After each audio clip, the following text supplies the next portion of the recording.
what we're going to do is I'm going to do everything from the beginning. Like I just joined the course. I don't know what I'm doing. I mean, I know what I'm doing, but I'm just going to show you all the steps. I'm going to show you the steps. And if you have questions, please do ask them. So there's two ways that you can do this. If either you can put the question in the chat section. It's just, as you can see, the chat is going really fast, and we might miss your questions. So if you have any questions you want us to answer, put them in the Q&A box. And I don't know if you can see the question in the Q&A box. I think there's a function. I don't know how to change that. So, but we'll read out all the questions. And we're not hiding any questions. We're going to read out all the questions. It's if you can't read the question, it's just because there's maybe a way to turn that on, and I don't know how to do that. But CJ and I will answer to all the questions in the Q&A box and in the chat if you just want to chat along, by all means. All right, so that's enough of chat. Let's actually get into this. Yeah, okay. So I think my KDSPY is back on. So let me try to share. I don't know if it's gonna to, if it doesn't work properly, CJ, you take over, okay? Okay, share. So we can close this. Okay, first thing first, when you just start your internet, so we use Chrome browser as the preferred browser more than Safari or Firefox or any of those other browsers. It's just because it seems there's a lot of tools and apps that only work with Chrome. So that's the browser of choice. So when you just open the page, you are in the normal browser page. If you want to go into incognito, just click on those three little dots and you can see new incognito window. And that's where you can get into. And then if you click on that, it takes you to a incognito page. So I had a page open. See how efficient I am? All right, so once you have an incognito page open, you just type in Amazon.com. And the reason why we ask you to go on Amazon.com is because this is the most, this is the biggest marketplace. Most of the ebooks are sold on that marketplace. So that's why we say go to the Amazon.com. And once you're there, for those who are not located in the US, you might be directed to wherever you're based. So for me, for example, you would be you would say deliver to Australia. You just click on that, and then all you need to do is to enter a postcode. You don't need to enter a US address, just a postcode. So 10001. That's, I think, a postcode for New York. And that's it, and click on apply, and that's it. The reason why we go incognito is because we don't want our previous search results influence our new research. So if, say, for example, I have been doing a lot of search on potty training for toddlers, then Amazon think that's what I'm looking for, and Amazon will show me a lot of the books that in that space. So I don't want any influence, because remember, Amazon is a search engine, so you want to make the customers' experience as pleasant as possible, and they want customer to buy as fast as possible. So they are making the search really easy. But for us, from a research point of view, we need to make sure that we're starting from a blank canvas, and then we're not getting influenced by Amazon's algorithms. So okay, so this is where I am. And when you just start, if you have an idea, if you click here, you have two sections that you should pay attention. So books, this is for all the paperback, and then where is it? where is it? Oh, Kindle store, that's for the ebooks. Okay. You do this if you have an idea, say, I don't know, history of railway in the UK. I don't know. Oh, fascinating. Yes, let's do that. Type it in there. I really want to see what's going to happen. Okay. History of railway in. Oh, actually, just before I do that, I just want to see if there's any auto complete. So when you just type the first word, you can see a lot of suggestions that Amazon will give you to you. Actually, this is something that you might not have. This is another plugin. It's called AMS Expander, and it gives you keywords before and after, and some other keywords. So so I just type in the history, and you can see some ideas here already. Medieval history, history of science, history of Scotland. Okay, so history of, see, there are more ideas. Rain, history of rain, really? History of rain, interesting. History of railways. Okay, let's see how it goes. All right.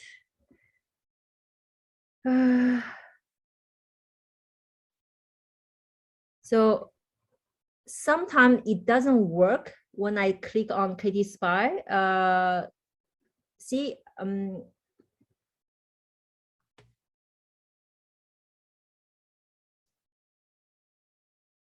I have noticed that it doesn't like to, sometimes it does not like to work, or it acts as if you're logged into your Amazon account when you're not really logged into your Amazon account. Yeah, so someone's asking for plugins. So they are all Chrome extensions. So you just go to, oh, yeah, okay. So when it's like, when you see a message like that, try to change the categories. Select books, history of railways, and try again. And do the same for Kindle. So let's see.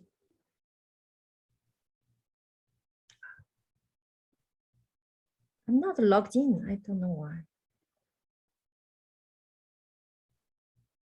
Yeah, the Chrome extension I just mentioned is called AMS Expander, and it's free. So if you just Google again on Chrome, AMS Expander Chrome extension, that should take you to the Chrome store. And when I say store, it doesn't mean that you have to pay. It's just, it takes you to where you can find all the plugins, and you can just download that there. Oh my God, it's taking forever. Okay, all right, here we go. Oh, we clearly did not hit on a winner. Yep, so we can see straight away, you know, 3 million, probably not. I mean, yeah. Look, history of railways does not seem to be very popular. Because if you look at the average sales rank, and this is kind of the first step when it comes to a profitability assessment, if you were to do a search rather than look it up in a category. So we basically just did a search within Amazon search engine for a topic that we came up with. Yeah, too many railway fans. That's funny, Marie. Yeah, so when you're looking at that average sales rank above, Virginia, do you kind of want to like circle it with your cursor just so they can see that? You're seeing that like the average sales rank is 3,054,000. It's just not good. Yeah, it's just not good. We really want that number to hit the sweet spot, like under 150,000. Okay. Sometimes you can still do between 150,000 and 200,000. It's kind of just your choice and what you think as you look at it. But the goal is really to try to get under 150,000 when it comes to an average sales rank. Because what Amazon and what KDSPY is doing right here is it's taking all of the individual sales ranks of each book in this top 20, it's adding them up and dividing by 20.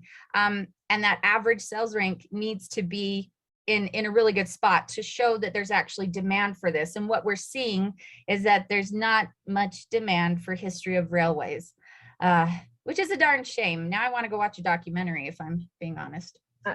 Yeah, the only reason why it came to mind is because I think I saw something last night on my TV about this. Did you really? Did you watch the whole thing? You didn't watch the whole thing. Oh, I started and I fell asleep on the couch. So it was, if you want to fall asleep fast, that's perfect. Very well history in drawings. Anyway, so that's one way, right? Let's try to stay on track here. So okay. And then you do the same thing for ebooks, right? We just did for books, so that's paperback. You do the same thing with when you go there and you select Kindle store. So that's if you have an idea. But let's say you don't have an idea. Okay, where do we go from there? We need to come to generate some ideas. So go to bestsellers. So this is the bestseller list for all the products in the Amazon store. So you can see it's classified by categories. So we want to go have a look in Kindle store, and you can also go have a look in books. Okay, so let's start in Kindle store. And then you have two lists, the top 100 paid and top 100 free. I don't really look in top 100 free. Because I actually do want to sell my books and not just give for free. So for each of those lists, it has its own top 100 paid and top 100 free. So if we're going into Kindle ebooks, the reason why there's a free books is because often it's used as a hook, like a funnel into a series, get you into buying a series, Rebecca.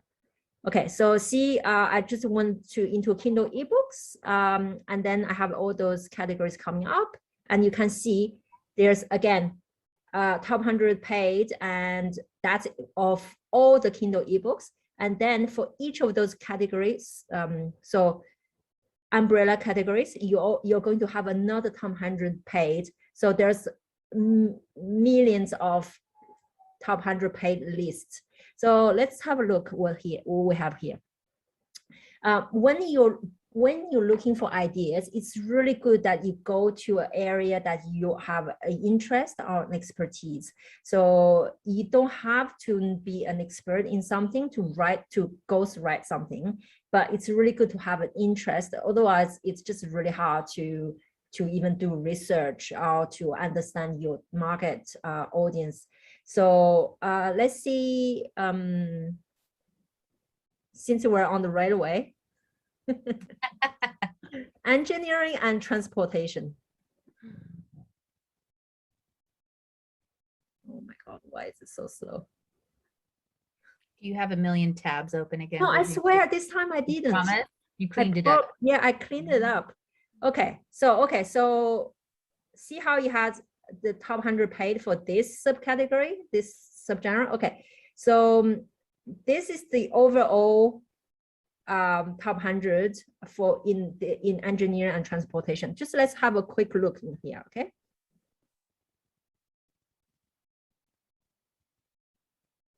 Come on, KDSPY.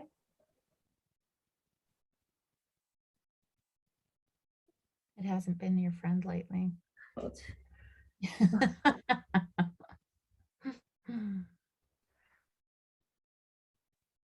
And while it's loading, just for everyone, all those codes are recorded. You can find them in your KPI member area under the tab KPI weekly course. So you can always go back and watch again if you need to.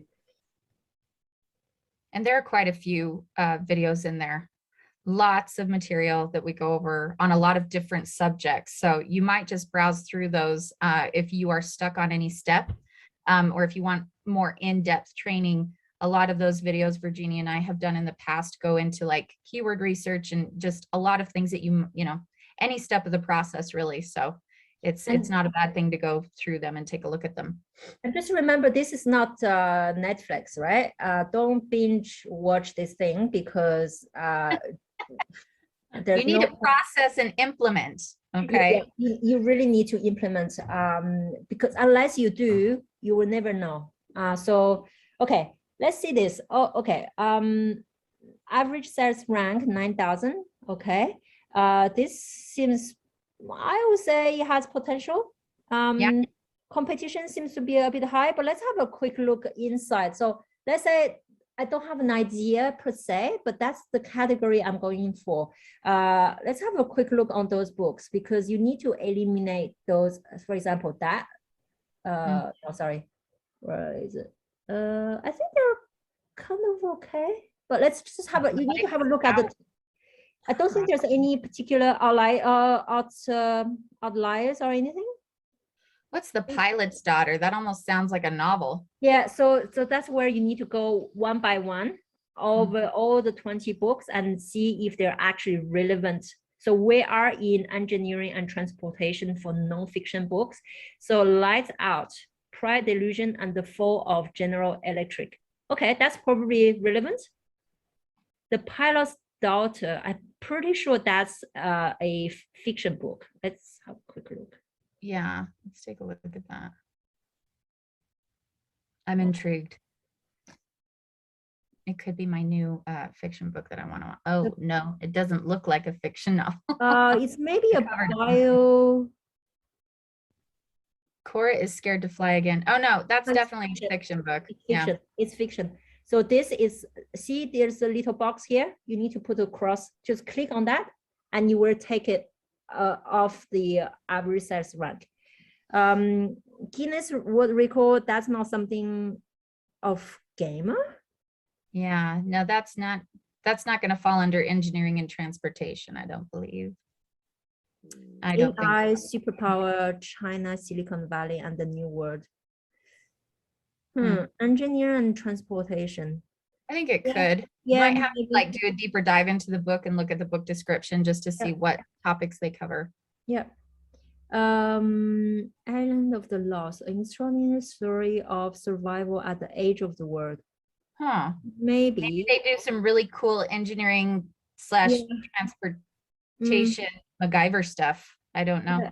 Arriving today from factory to from door, why everything has changed about what we buy. Okay, so you get the gist. So you need to go through the first 20 just to check that if the average sales rank is not skewed, and you need to remove any outliers that you think that has nothing to do in relation to what you're searching. Okay, so but at this stage we still don't know what topic we're going to do, so we're just kind of narrowing in categories. So we're thinking maybe this engineering and transportation could be a category that we could do. The next thing that I will do is I'm going to niche even further down. I'm going to say, let's go into automotive. Okay, and what's in here?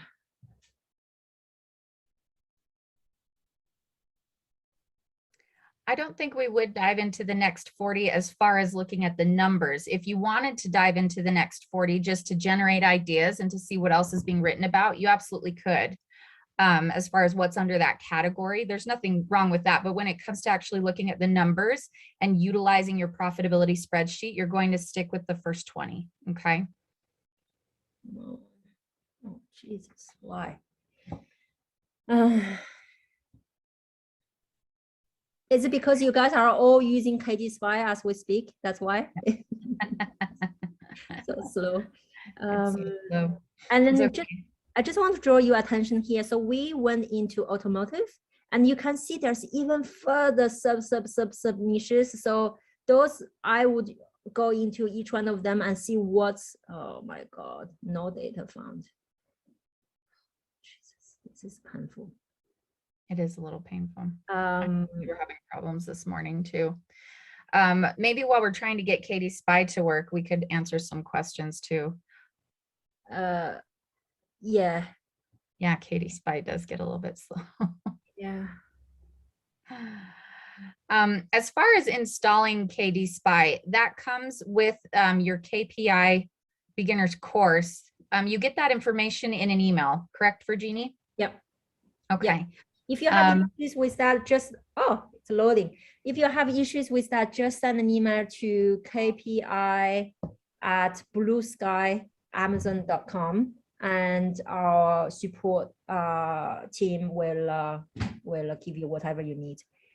Yes, we're going to look into Publisher Rocket just in a moment. Let's divide it. Like I was thinking to do half of the time using KDSPY and half of the time using Publisher Rocket, but I want to kind of start brainstorming for actual ideas, because right now we're still in categories. So now we're in automotive.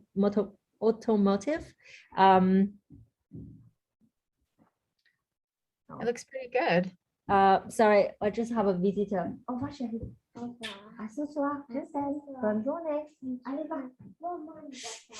sorry. Okay. So we have it's not bad. It's not bad. Okay. A brief history of motion from the way, so that's definitely relevant. Let me just have a quick look. I'm just filtering by estimate monthly revenue. You have a good 3 that's kind of around that, 1,000 mark. And look, they only have 16 reviews. You can absolutely compete with this. A brief history of motion from the wheel to the car to what comes next. Okay. Indie Spirit, the big money battle that nearly destroyed indie racing. Okay. That's interesting. Racing, okay. I wonder if that would fall under history, because you've got engineering and transportation, automotive, and then under automotive, that niche, that history one. So racing, so we start to kind of thinking about keywords here now, right? We're thinking about racing, maybe. Maximum muscle, the pineapple of muscle car power. So that also sounds like the history of type of book that seem to be popular. Yeah, okay. So Ghost Rider Travels of the Healing Road. Oh, that sounds like a memoir. Yeah, a life taken to extremes on and off the bike. Oh, bike. Okay. Okay. So you see like how I'm starting to think about maybe writing a book on racing. How about I write a book on maybe cycling, or maybe I can do a book around the greatest cyclist in the 20th century, or something around Tour de France, scandals on the Tour de France, all the scandals on Tour de France, something like that. So I'm starting. Are there scandals? I didn't know. Yes. Yes. I want to know now. I would like to know. Someone do that book, please. So I'm starting to build ideas, right? So the other thing I want to show you is here, where you see those traffic lights. Don't pay too much attention to that, because this is just the the software telling you, giving you a estimate based on the numbers, but you really need to go into each one of those to make sure that actually all those books are relevant, because once you remove out the outliers, it's going to the light will change, the BSR will change as well. So let's say we are going to do maybe the okay, I'm starting to have an idea. So maybe let's say we're doing racing. Motor racing. Yeah, that looks interesting. Horse racing. Okay. Now, see how you can really get into a rabbit hole and or get distracted. Don't get distracted. Yeah. So let's stay focused here, right? So okay. motor racing. Oh, all right. Let's have a quick look on that. Okay.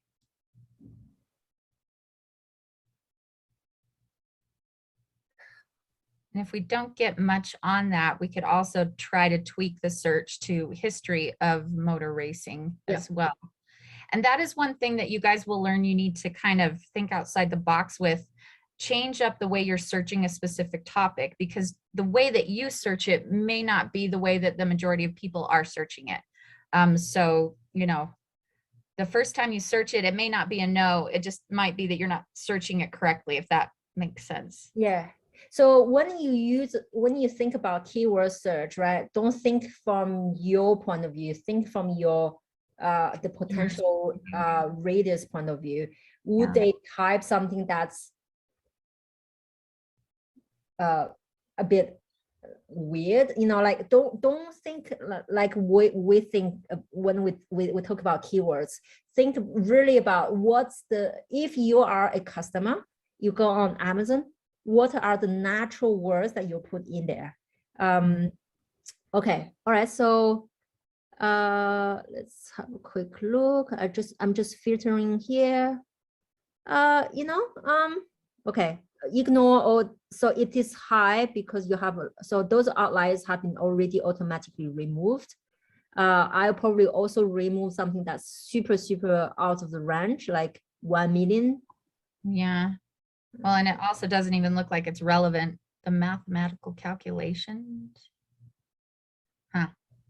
All right, but I'm just looking at the top one. This one is around that, just under that 1,000. Okay, practical electronics for inventors. What? Okay. Doesn't seem to have a lot to do with motor racing. Yeah, so this one. Big money battle. That's interesting. Dewey defeats Truman. Not what? an election race. That's weird. Oh, right. Okay.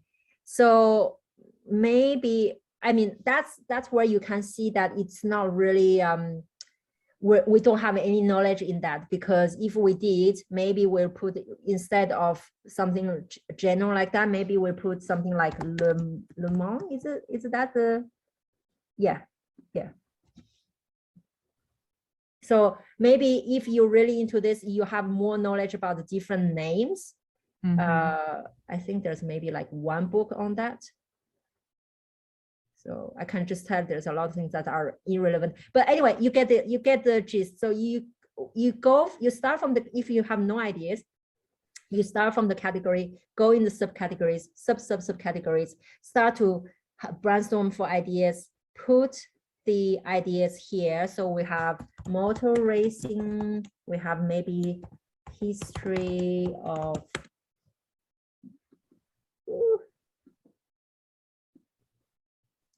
history of motor.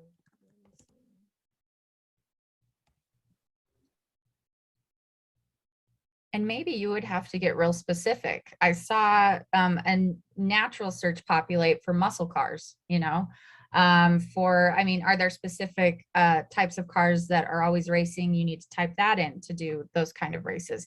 Maybe you need to type in an actual, you know, race or event, world event. You never know. So if you know a lot about that, which is why it's so helpful to know a lot about a specific topic that you're brainstorming, because you know the lingo, you know the various search terms you could utilize in order to get some results.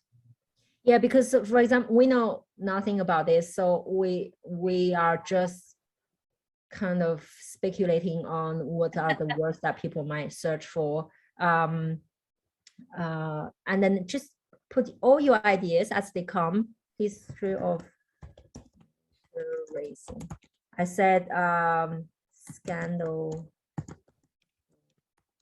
The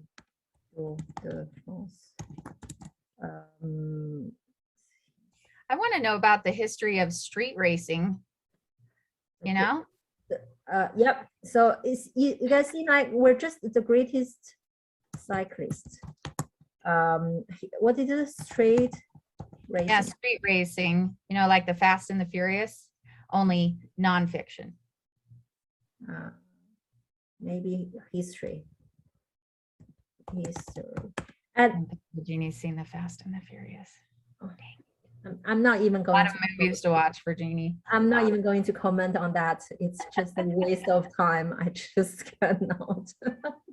Sorry for all the fans to Fast and Furious. I just I'm insulted. trying, guys. We're really broadening the horizons as far as cinema goes. She's just really kicking on that one, fighting me. No.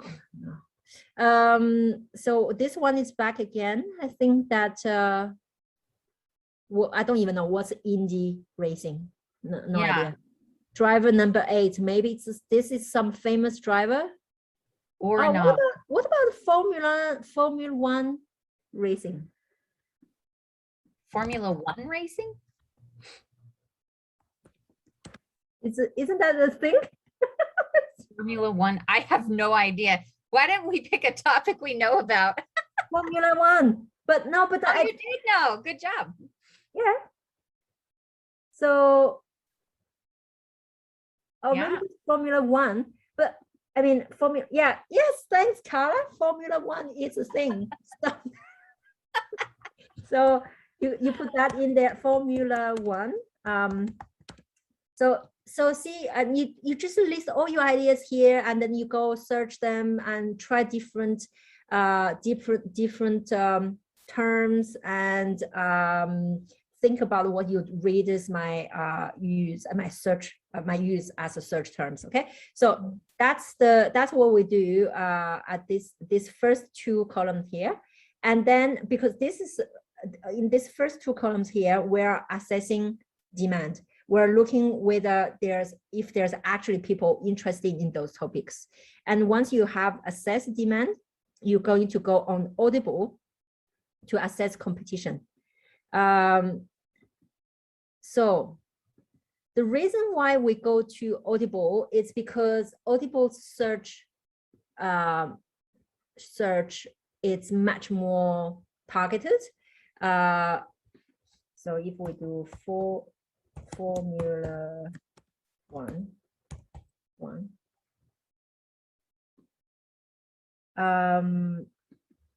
it's much more targeted. And the other thing is, don't be scared about by the competition necessarily on Amazon. You know, sometimes, you know, people see there's like 700 reviews on this book on okay, not this one, because this is a autobiography by Mark Webber.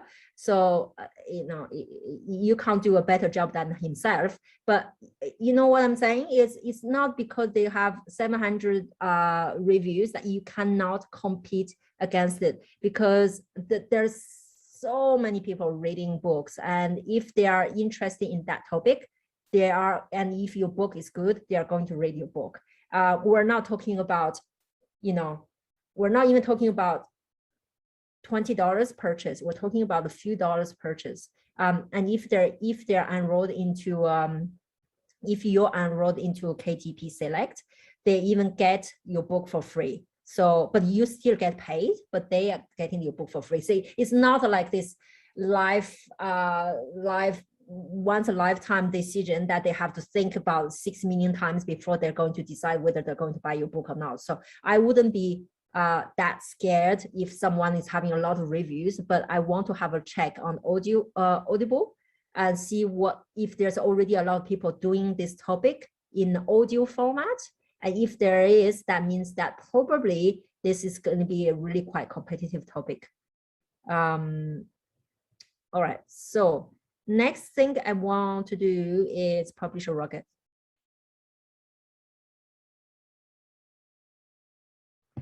So Publisher Rocket is a one-off. It's a software that's really helpful to find keywords, analyze competition, search for categories, and generate some AMS. So that's Amazon's when you're doing Amazon AMS ads. So those are the keywords that you could use when you're doing your AMS ads. It is a one-off payment. I think it's $97 the last time I checked. Is it still $97? I think so. But anyway, let's maybe we go for keyword search. And you can choose book or ebooks. Okay, let's do ebook. Let's say Formula 1. Are you still there, CJ, or you left me? No, I'm here. I just had myself on mute because I could hear my alarm going off in the background, but I didn't want to disappear on you while you were talking. But the alarm is driving me crazy, so I'll be right back. All right, so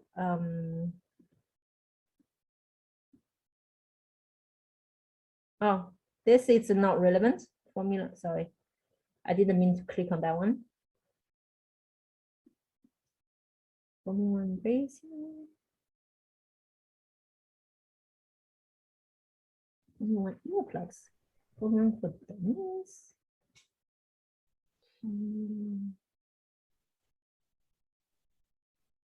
Lego race car. Lego race car. Awesome. I like Legos. Okay. I think that's pretty much it.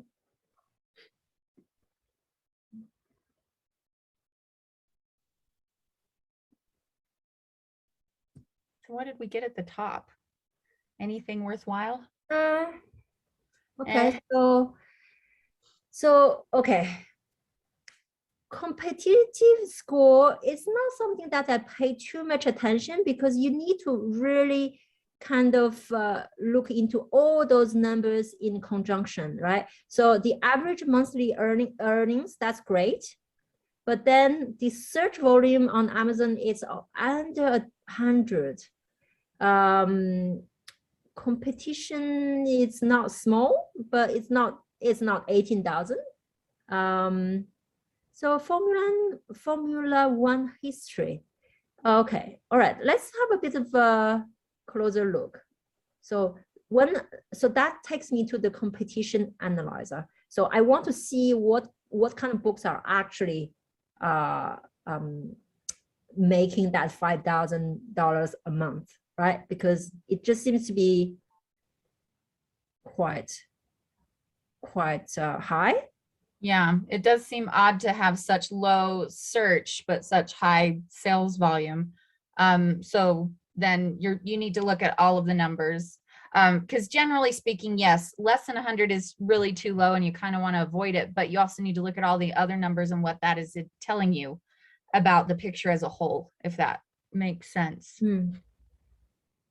Well, just have quick. So keyword search. So that's not relevant. Formula 1 driver romance. That's probably going to be a fiction book. How come it didn't take you to the category? It like popped you right back to the keywords instead of the competition analyzer. That's weird. I think because I started in keywords, maybe. I don't know. Can you push the button again next to that 13? The competitive score 13, push that. Because it like popped us out of it and then we didn't get to see what books. It's not showing. Normally it will show you all the books that are using that keyword. So Formula 1 history, and you want to see if those are actually non-fiction books about Formula 1 rather than, I suspect there's going to be, why it's not working? I suspect there's going to be a lot of fiction books, you know, like boys driving. Oh, here we go. What? Yeah. Recipe, what? So you got a recipe, which is odd. So a lot of times, so you need to in other words, take a look at your competition that is apparently utilizing that keyword. You need to see who's making that money and why. Does it have anything to do with the searching that you're doing? Are they in direct competition with you? Are you going to get buried amongst novels that have nothing to do with anything? You just have to take it all into consideration. And this is odd. There's a lot of because it looks like there's only like one relevant book utilizing that. A lot of recipe. Unless Formula 1 also refers to some cookbooks or recipes. Cook thing that I recipe. So yeah. So the recipes could be for the word formula, You got to switch your search. You got to change it up a bit and try different things. Because it doesn't have to mean no. It just means we didn't find the right search term for this subject. We need to find the right keywords, and just one word or making a word plural or singular, like that's enough to make it different and to change things, because it's all based on the way people are searching for books.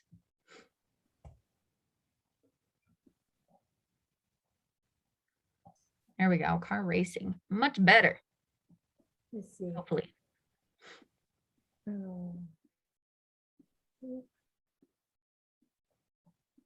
It gives me a thrill that so far, everything you've searched, there's been at least one search term with the word romance in it. And that's all I'm going to say, Virginia. Oh my God. That's all I'm going to say. For you guys who maybe this is your first session, I cannot deal with these kind of books. So these are the only books I write. So do you see this love-hate relationship that we have when it comes to what I have based my author profession in and what Virginia actually reads? Okay, I don't think anything else. Arcade games, costumes. Okay, I don't think anything else is really relevant. But again, see I don't think those words will work. What if we did racing or history of car racing? Try the history of car racing. And also, by the way, guys, we just tried ebook. Maybe in book it's going to be a different thing. So let's have a quick look. And car racing cozy mysteries. Why is it just so much joy? Oh dear. Yeah. Okay. What is this? Car racing books. So I like that it says 201, but do you see the average monthly earnings? 284. I mean, it's not huge, but that's okay. But I suspect that's why the search 201 is still in the red. Yeah. Simply because it's looking at it going, all of these numbers combined, is it worth it? Do you have enough demand? Yeah. For that particular keyword anyway. Yeah, let's have a quick look at this one.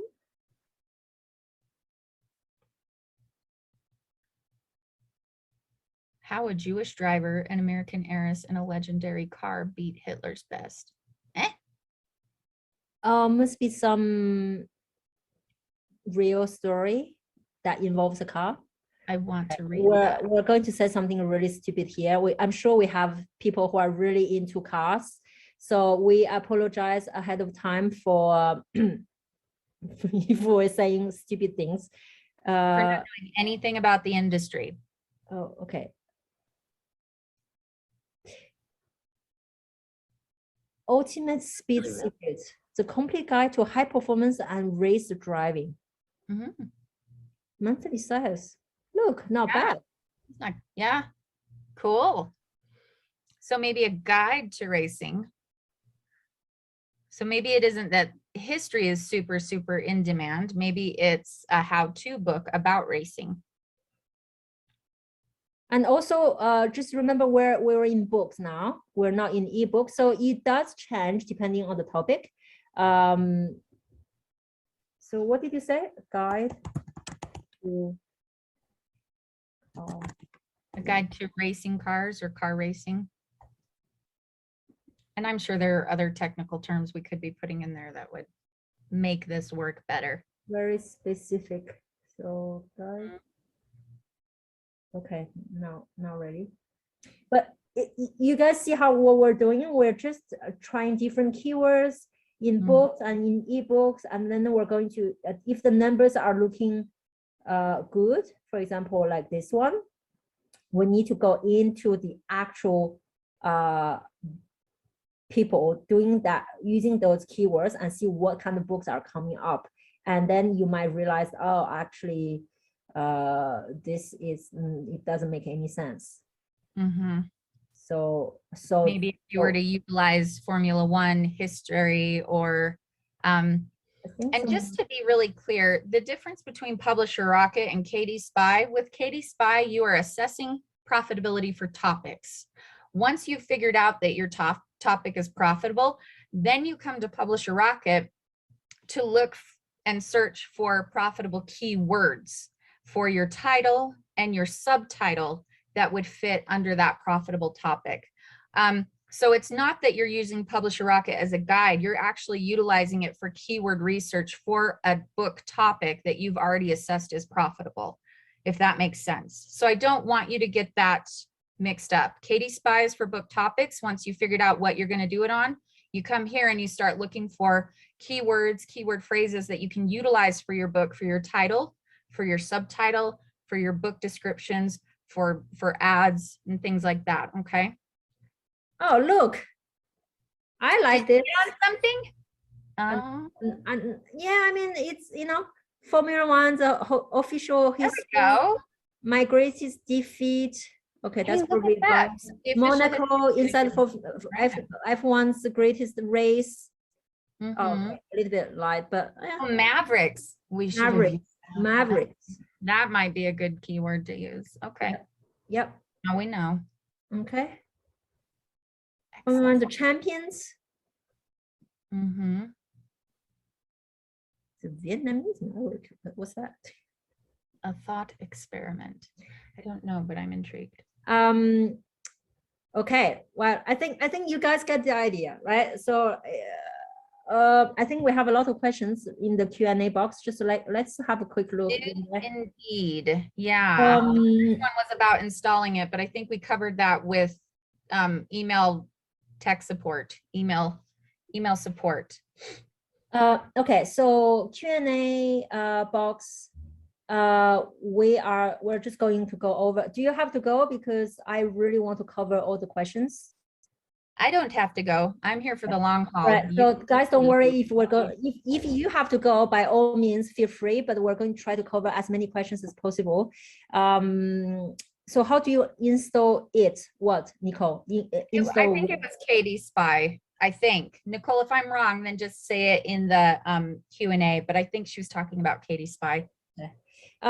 Do you think, Ben, do you think 30,000 words is enough for biographies? Because I see those books of top sellers are all over 250 pages. I think if you're doing a biography on one person only, then probably over 30,000. So 30,000. So 30,000 is kind of like that kind of how-to guide books. You know, 30,000. It's kind of it's good. But if you're writing an entire book on someone, I would think that 30,000 is probably a little bit light. The other thing is you really like what you did, Ben. It's great. You really need to go look what your competitors are doing. If they are all doing like 600 pages book, that means that that's the kind of length that your potential readers are looking for, and you're not going to write to with your readers in mind. So whenever you're thinking about the book, like just let's take the Formula One thing. So you have a topic, right? Now you have to think about who am I writing this book for? Before you even start thinking about outline, you know, covers or whatever things you want to put in the book, who am I writing this book for? Because this is going to be, this will dictate everything you do later on. So it's for, you need to understand really, really well who is your readership, and then write that book for them. So Ben, if your readership, if you think that the readership are looking into like quite long biographies, so you cannot just you know, stay with the 30,000 words limit. When I'm using incognito, I cannot use the KDSPY program. Is that correct? No, you can see the. So let me show you. Oh, actually, I recorded a video on how to enable incognito. How to enable KDSPY in incognito. So all what you do is you go to that little puzzles there. find the KDSPY and click on those 3 points and then click on manage extension.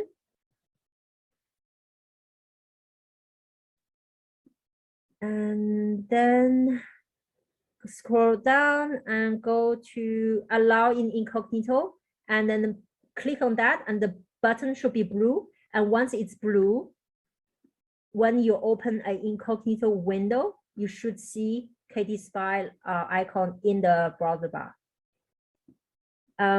Okay, Stephanie, where are we into the book project that Sophie started? I don't know. I don't know.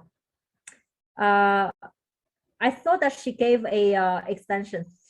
I thought yeah, I thought she gave an extension. Rose, I have been looking for a ghostwriter on Upworks. The replies have been either my budget, $1,000 too low, or that they are not able to do my niche, or someone haven't responded. Is there another way, another place where I can apply? Try the Urban Writers. It is a great agency. They have a lot of ghostwriters that have been already vetted. And they do also the different topics, so you can go have a look there.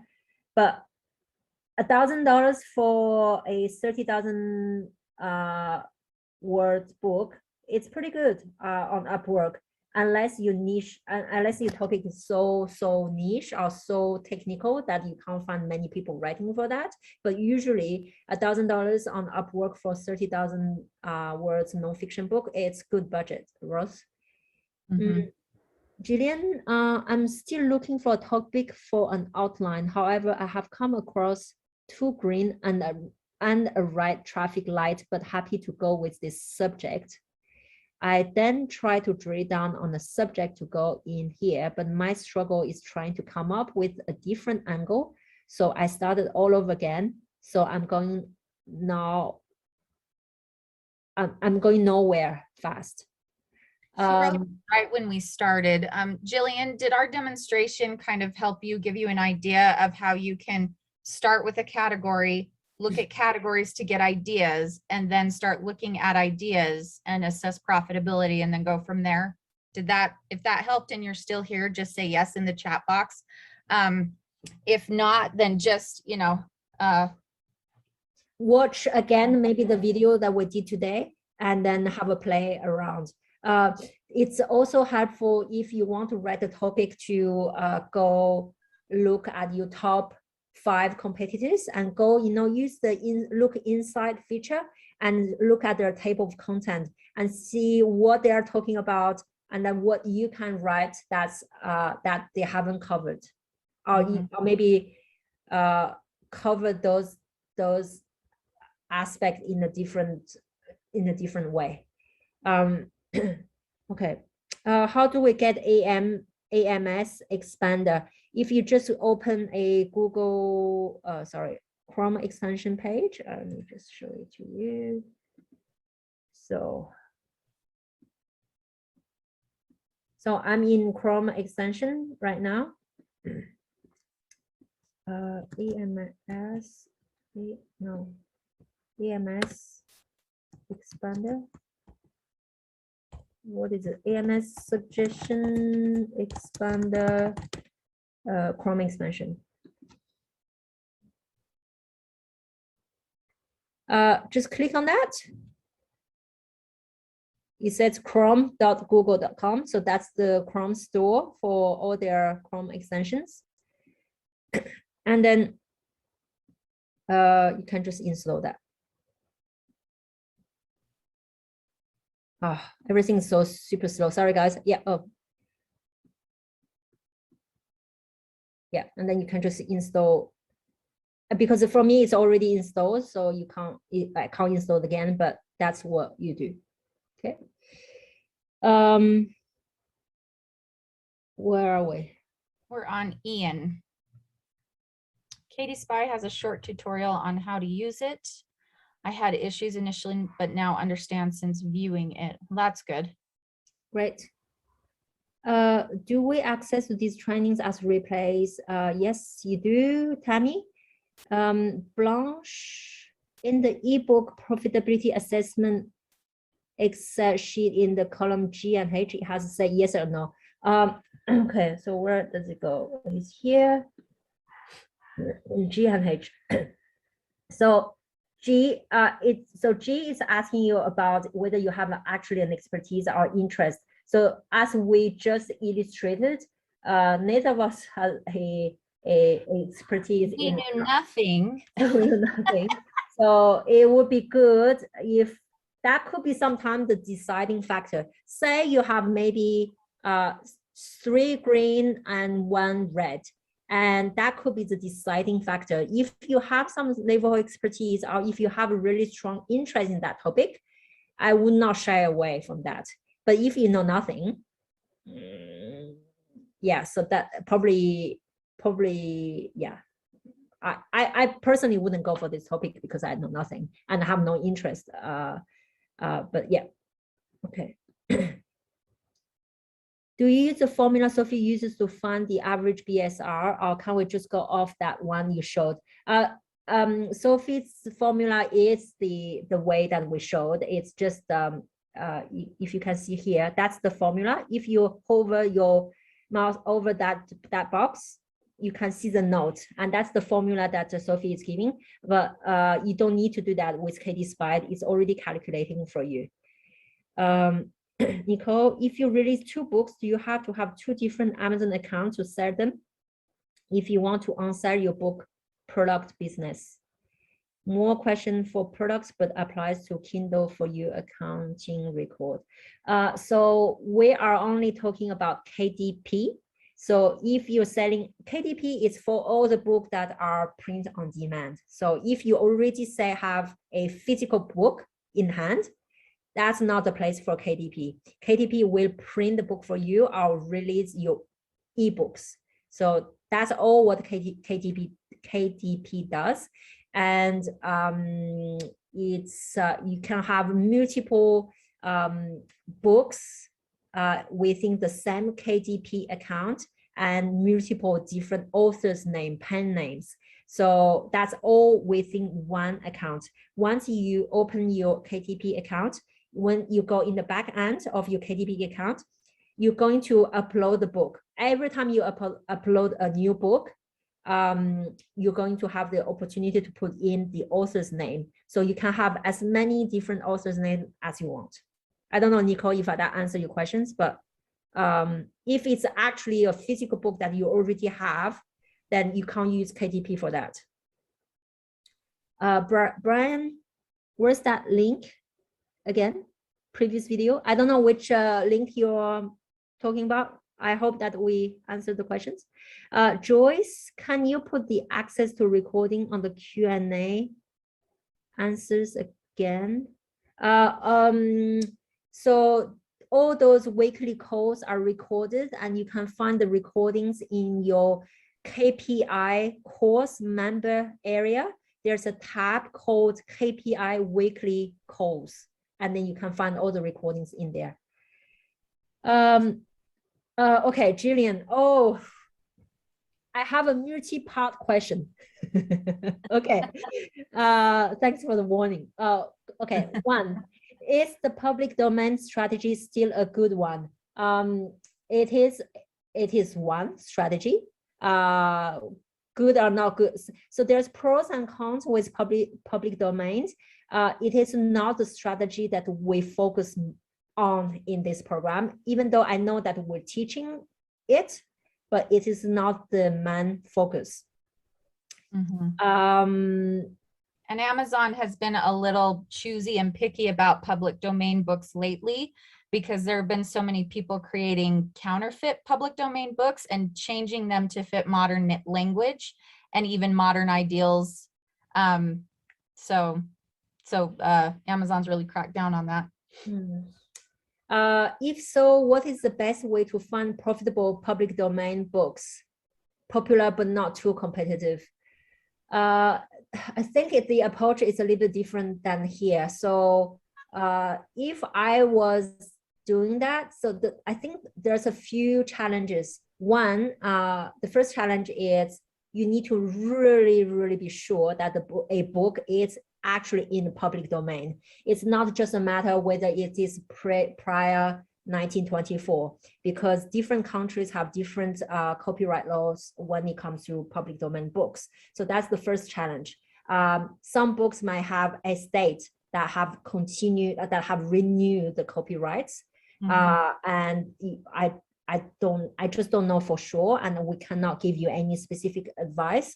But if you can see a book, let's say Jane Austen, Pride and Prejudice, you know that book is in public domain because you can see there's a lot of public domain books. You see a lot of same books for this title. So then you can be quite confident, okay, I'm pretty sure this book is in the public domain. Okay.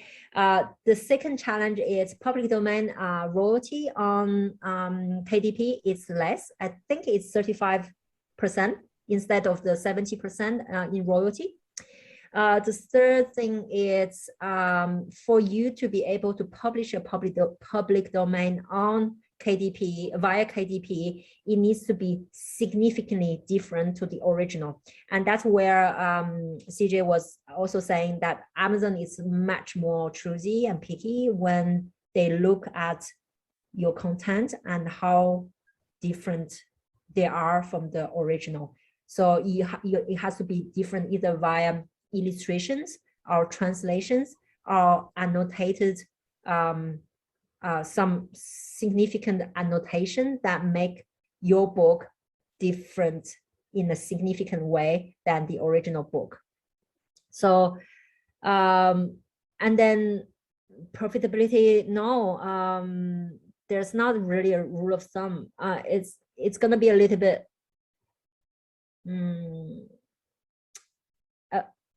I think it's a bit of gut feel.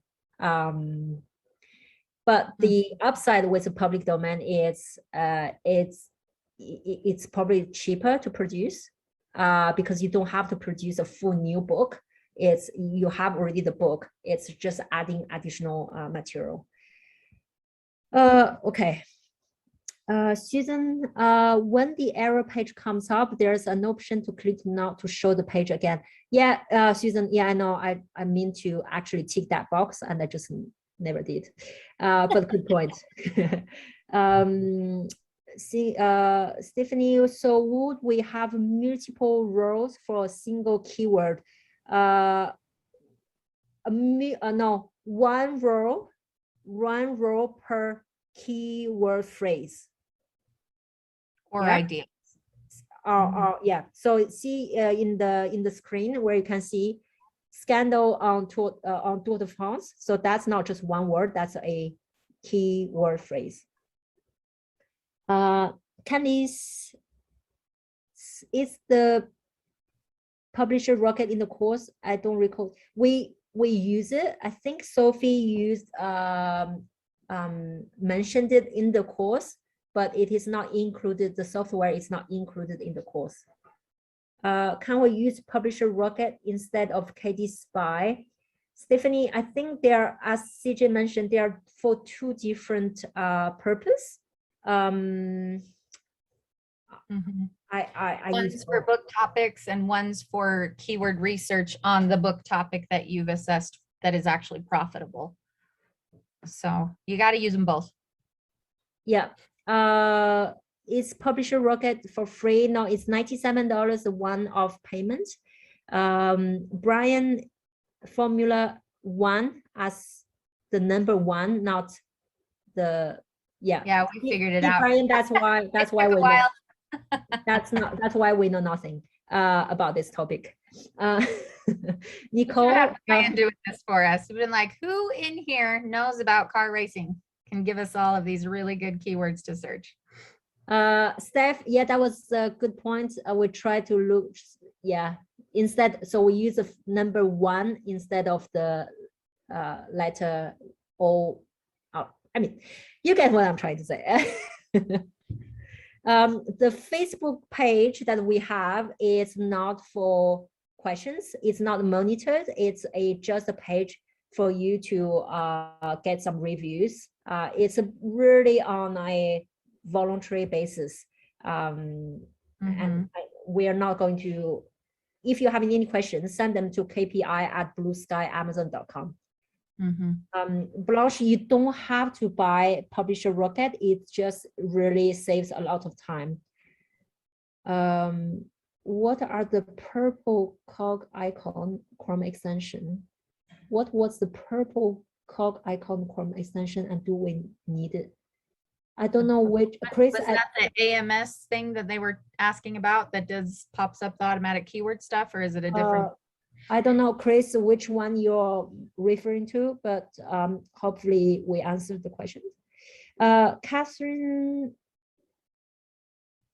how many words? To put that in perspective, as far as like page count, normally for publishing standards, it's 250 pages or 250 words per page in a print book, and that's obvious. That's double spaced. Okay, so that's how you can base your estimates if you want to. It's going to be give or take though, because people use different fonts and different sizes.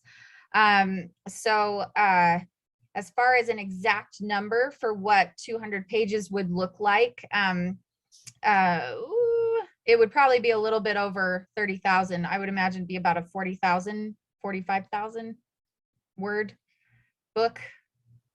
Yeah. Oh, I think, yeah, sorry. 30,000 word book is about 120 pages, about. I think someone is, maybe Chris, you're referring to some of the Chrome extensions that I've installed on my bookmarks bar. Ignore it. I have like about 1 million different plugins. Just ignore them. Ignore them. Okay. Susan, can CJ and Virginie tell us a bit about your background? How long have you been publishing? Best tips, areas you publish in? Go for it, Virginie. Okay, so I've been doing this close to 2 years now. So my background, how far do I go? I used to be a lawyer, and I practiced law for about 10 years.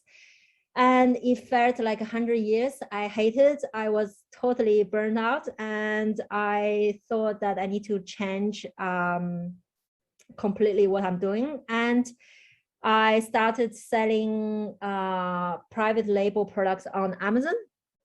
And that's how I got to meet Sophie, and then slowly, you know, yeah, just build my own business. And yeah, nonfiction. I got her to do fiction. Oh, I'm so excited. Oh God. So I started in nonfiction, and the areas that I've done is in the self-help area mainly, and a little bit in the parenting categories. And I just recently stepped into fiction. I'm ashamed to say it, but yes, not the kind of fiction that I read. So I only read spy books, but CJ dragged me into the romance. World of romance. You can say it without vomiting. I promise you can do it.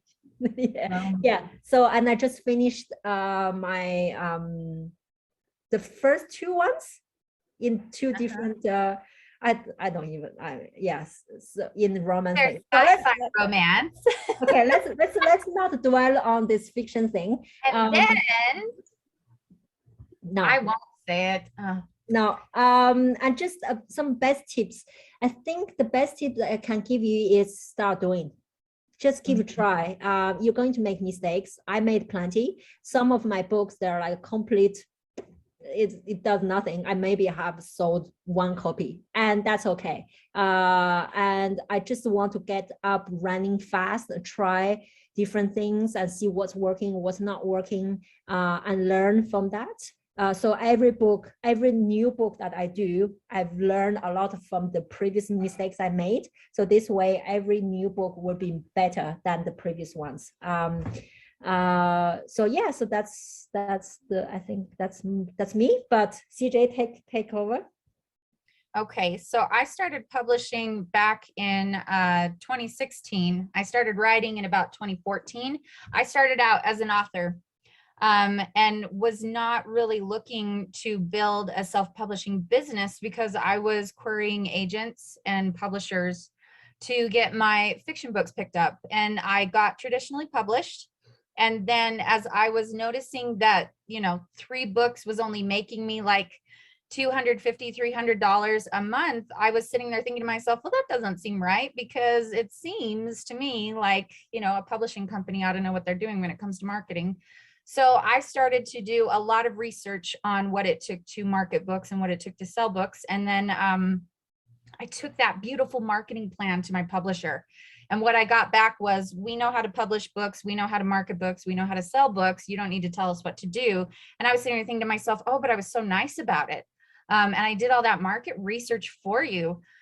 Rude. So I demanded my rights back because they were in breach of contract, because they hadn't sold what they said they would sell, and got my rights back. And then I implemented everything I learned within that next month. And that first month I made over $3,000. And then it just kept growing from there. So I just kept writing. I did not utilize the ghostwriter method initially, because for me, it was all about me writing my own book. So it was much slower. To date, I have 14 books that I've written. But later, as I was, navigating the indie world of publishing, because as an indie author, you not only are in charge of the creative aspect of it, you're in charge of the business side of it. And you're utilizing both and learning how to be a publisher and your own agent and your own advocate at the same time. So I stumbled on the ghostwriting method a little bit later, and then I got on Upwork as a freelancer and started doing ghostwriting for people. And then I started hiring ghostwriters for myself because I saw how lucrative it was and had so many ideas and wanted to get them out there, but didn't have time to write them. So I was already doing all of my own self-publishing and utilizing my own writing methods as an indie author, as a self-publisher, and then utilizing the ghostwriter method. When Sophie found me on Upwork, she hired me to do an outline for her, just like she teaches you guys to hire outliners and ghostwriters and outsource to other people. And then she noticed that I had a lot of history in publishing, and so I came and joined the team. And Virginie has not had a day of peace since. Lucky. That's it. Or the opposite is true. CJ hasn't had a day of peace. Oh, we have too much fun. And then I started my master's in publishing. So I'm learning even more stuff and filling in those gaps, the traditional side, the indie side. So yeah, we have a very good time, but that's who we are. Yeah, best tip would be perseverance. Don't give up. Don't get discouraged. Just keep going. Exactly. So someone made a comment, and I do want to address that in the chat.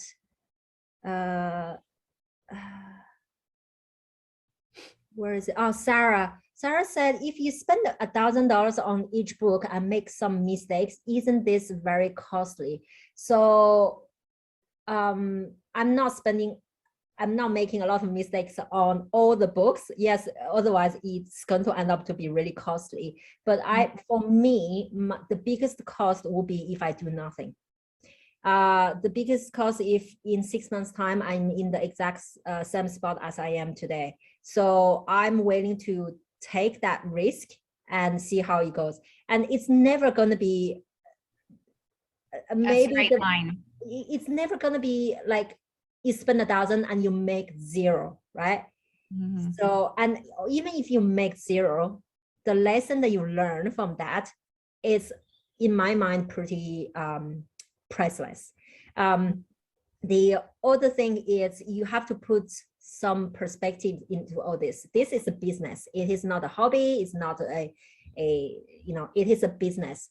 And I don't know any other business that brings you this kind of return where you invest $1,000 and can have a product that needs no shipping, no inventory, no dealing with suppliers. You control the exact content, you control the marketing, the how you want to how do you want to market that product.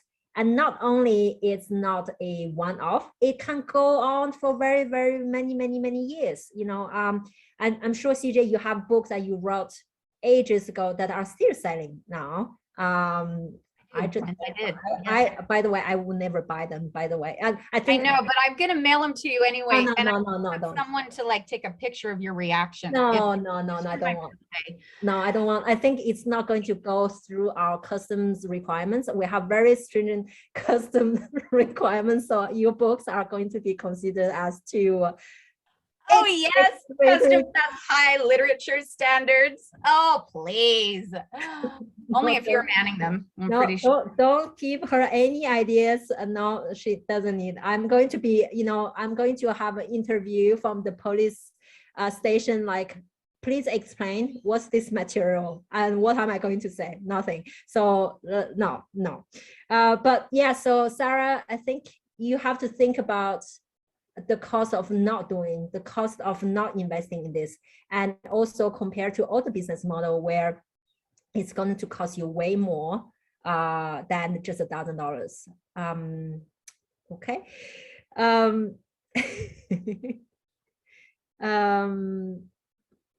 So I'm going back to the Q&A box because I want to make sure that I'm answering to most of the questions. Unsure if this is off topic, but how do you assess profitability for a children's book? For Tanya, I don't personally do children books, but I think that you have to differentiate the children fiction book from the children non-fiction book. So if we're talking about children non-fiction book, you assess it the same way, like we did. You know, I don't know if you want to do. I can't even think about a topic, but children non-fiction book, science books. Yeah, or how to manage anger for children. And when you think about children non-fiction book, make sure that make sure that you think about who is your end buyer. So it's not the kids, it's the parents who are buying that book. So you have to somehow not write only the content that's appropriate for the kids, but also to the parents. It needs to appeal to the parents. Amy, is there a ghostwriter contract available in the KPI material? Yes, it's in the, I think it's in one of the modules where it says how to write a great outline. And is it also in the KPI resources tab? Yeah. So it's in both places. You can find them there. Nicole, I'm a children's book author on mindfulness, and this is my niche. Where is the best place for me to find an illustrator? Upwork, Nicole. And it's when you have a book where you have not only the text but also pictures, it's really good to have both working together. So Nicole, in your case, it's really great that you are already an author in that space. So you need to work directly with the illustrator so that the illustrations are actually matching with the writing, the content. Jillian, I just think I'm not so creative. I don't think you need to be very creative because you're not writing. You're not writing, your ghostwriter is writing. You just have to come up with topics. And what we did at the early part of this session is quite analytical if you look at it. It's not that creative. There's nothing creative in what we did. It was a lot of brainstorming and stumbling around. And I think that if you could actually brainstorm with a family member, talking it out and assessing things out loud, even if you're talking to yourself, actually assists in getting ideas going. But doing it with someone else and brainstorming out loud is also very helpful. And you will surprise yourself, Jillian, at how creative you actually are. So I wouldn't worry too much about that.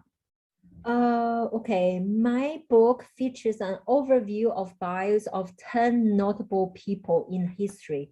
Sophie mentioned a book like that may only cost $500 for ghostwriters on Upwork. If I start at that price and don't find anyone, do I just rerun the ad at a higher price? Or is it better to start a bit higher? I would, yeah, rerun the ad a little bit higher. Yeah, $500 on Upwork for 30,000 nonfiction book, even if it's bios. Yeah, I would go probably a little bit higher. I know that when you write bio, like this kind of short bio, it's maybe a little bit cheaper because there's a less creative input, so to speak. It's Probably more like a lesser dive, because if you're just doing one person for 30,000 words, that's a huge deep dive into research. Yeah. It's not as deep, not nearly as much time spent, I don't Yeah. think, as far as research goes. So that's maybe that explains why Sophie said that a book like that might cost less. But if you don't find any, if you don't get any response, you don't want that to stop you. Just increase the budget a little bit and see if you can maybe go for 700 and see if you can find any takers. And Catherine, what should the values be on the profitability sheet? So is there, I'm trying to find the range. Does she mean like numbers? Yeah, so definitely want like 150,000 or below, or even 200,000 or below. 200,000 below will be green. Mm-hmm. I think between 200 and 300 it's orange, and then above 300 it's gonna be red. Yeah. So So no, you want it under 200,000 for the BSR.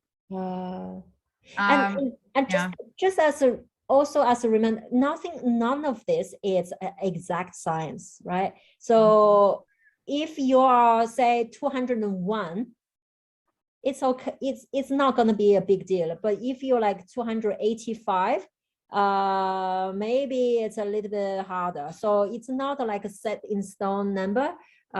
Just yeah, yeah, you know. Yeah. And with column D, it would be good to have at least 2 books that have a sales rank of 30,000 or less. Just having one is kind of what it tells us, is that there's not a huge demand there. So, you know, having more than one is better. When it comes to Audible, it's a little wider as far as the range of number of audiobooks. The thing that you're really looking at is the reviews on those audiobooks. Like, are there just a lot of those audiobooks that have a ton of reviews, and it'd be too hard to compete with all of those audiobooks under that specific topic.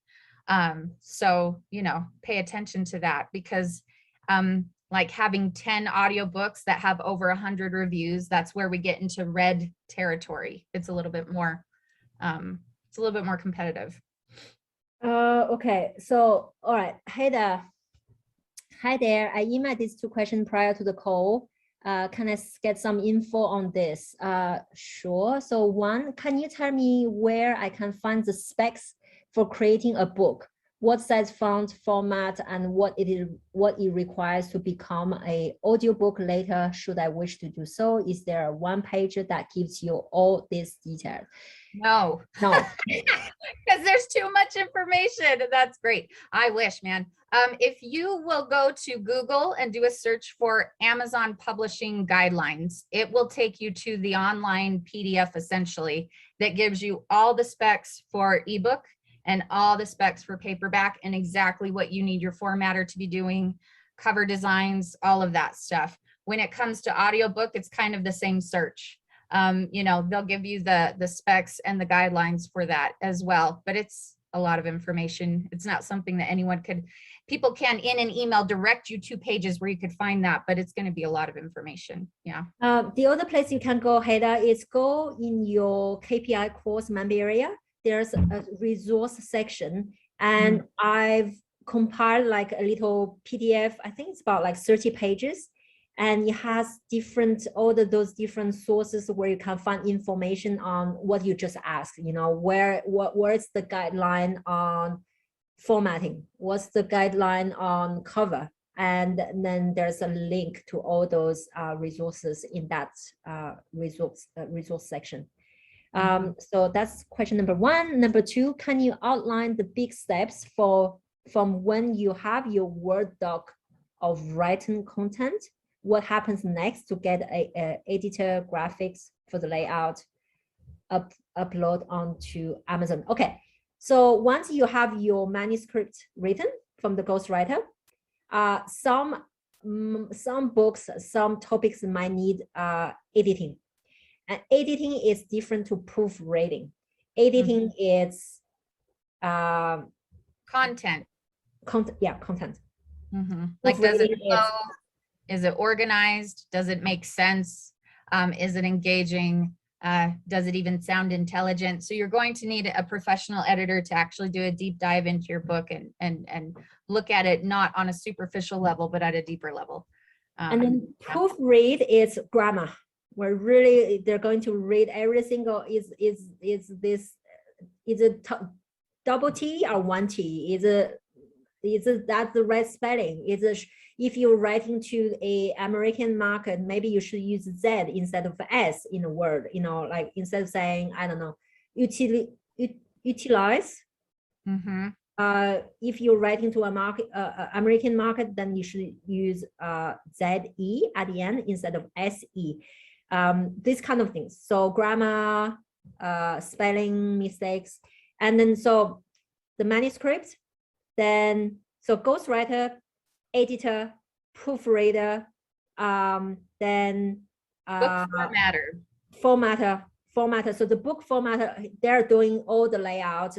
So you don't have to do all those things yourself. And I actually don't recommend, and especially do not do this in Word document. Word is not the appropriate software for book formatting. If you hire a formatter, the formatter, they use appropriate software to do this kind of formatting. So let them do that. And they should know the KDP's requirements when it comes to formatting. And then after the formatter, or at the same time, you can give your instructions to the book cover designer, and then they will create the cover for you. And then you upload, when you go on KDP, there's always two things that you need to have for each format. So for ebook, you have the manuscript itself and you have the cover, and you upload both, and then you can click on launch. Okay, and that was all these freelancers, you can find them all on Upwork. And I believe, are there like job templates in the resource area? There's a few. Yeah, there's a few ones. Yep. You have to post a job description on Upwork if you're trying to find one for an outliner or for a ghostwriter. And I believe there are job description templates that you can follow and tweak just a bit to fit your topic that you can then utilize to post a job on Upwork.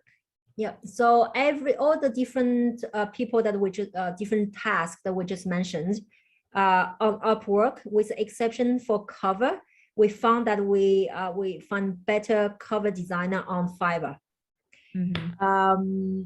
Andrew asks, can you go over how I can look at the previous meetings? I have missed them so far.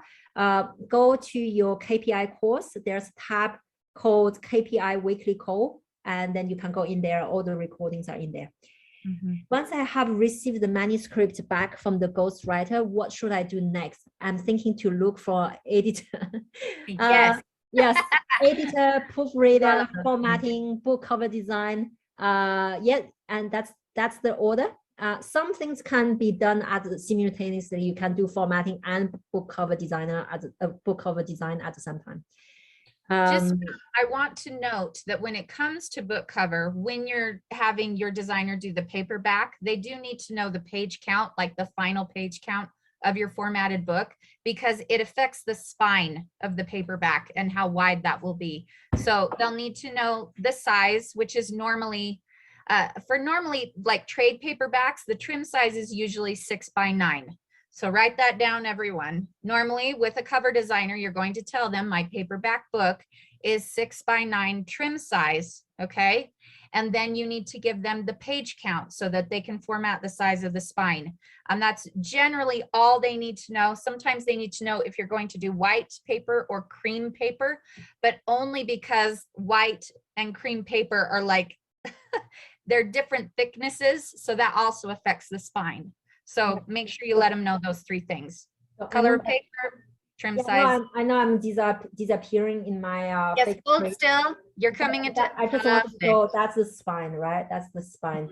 And depending how thick it's the book, the spine will, your book cover designer needs to know that. So I'm just holding still. Joking. That's yeah. Okay, all right. How are we going with time?